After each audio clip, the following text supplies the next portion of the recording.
John, first half not so good, second half a big improvement. The first half's really what I want to talk about. It's just not good enough by any stretch of the imagination. Found it difficult to recognise some of my boys in the first half today, and obviously we made a change. 1-0 down, we made a change and went very offensive with bringing Matt on to play up front with Eisel. But I was really I'm very concerned about our first half performance. The fact that we just didn't seem to be at it. Too many players were below par. Too many times we gave the ball away, and I find it very difficult to recognise some of our players in the first half. What I see on the training ground day after day is real top quality, and we don't seem to be able to transfer that from the training ground into matches. And I have to take a good long hard look at myself, Bruce. It's down to me to prepare the players and get them fired up and to motivate everybody to go out there on a Saturday, and it didn't happen in the first half today. But to give the players some credit, they certainly went about their job much better in the second half. But that's the inconsistencies that we tend to get in League One.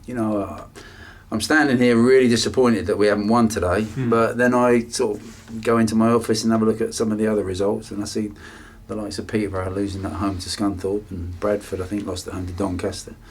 Yeovil got a very good point away from home, which I kind of wasn't expecting, and there's a lot worse off clubs than us, I think, and I'll always try and take the positives out of things, but I think sometimes that just papers over the cracks, and I'm more prepared to look at the problems that we've got in the team at the moment, and some of it might be me, Bruce. So I'm going to have a long hard look at myself and how we do things training wise, and have a chat to one or two people and see where we go from here.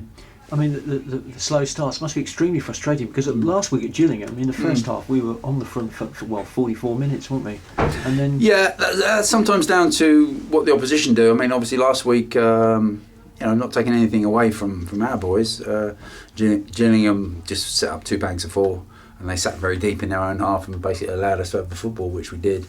And obviously we got ourselves into a commanding position, missed a couple of opportunities that could have took us in 2 or 3-0 up at half time, but we didn't. And I think they're the things really that chew away at me a little bit.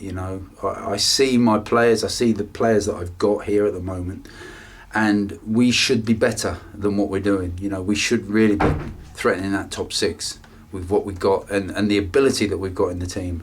And when everybody's flat out like they were in the second half today, we'll cause teams lots of problems, and there's lots of points in our team. But I'm not getting it enough on a consistent basis, and as I said, I'll need to have a good hard think of basically where we go from here. The positives, I mean, a good goal from Eisel today, yes, a great finish, and good work initially by Keith Keane. Just sort of epitomised the second half performance, because he won the ball on the deck really to get Guion away, didn't he? He did. He was laying down on the floor, and he crashed past a couple of challenges, and ended up falling down just inside the box, and he was still tackling, and the ball, Guion sort of stepped in and just took it off of him, and picked out Eisel, who put a great finish to it, and that was obviously a big plus for us in the second half. And for me, there was only ever going to be one winner, but that second goal didn't come. I think we've got to be happy that we got a point from it. I never turned that down. That's 19 points now on the board, so we need another 31 to make sure we're playing League One football again next season. I'll just say a little bit about Matty Harold. Matt was very unlucky, Bruce, not to be in the starting lineup today, and I had a little chat with him yesterday, and he did exceptionally well last week at Gillingham, and he's been obviously trying to get back to full fitness, and in the last couple of weeks he's gone on a couple of times. He played a match at Luton, as you remember, in the JPT, did very well for us. He scored up at Notts County his first goal for the club, and he come on today and made a big difference, and he certainly put a doubt in my mind today about team selection.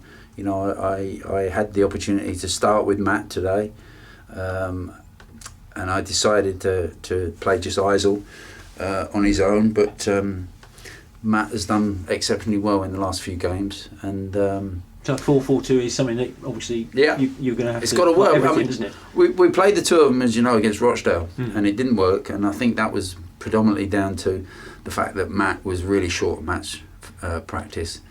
I took him off after an hour that day because I was really concerned that he might pull a hamstring or something, or do some damage to himself. But you know, he's come back. He caused a lot of problems in the second half today, and unlucky not to have scored. But as I said, he now puts a real positive thought in my mind about him and Eisel starting in the same team.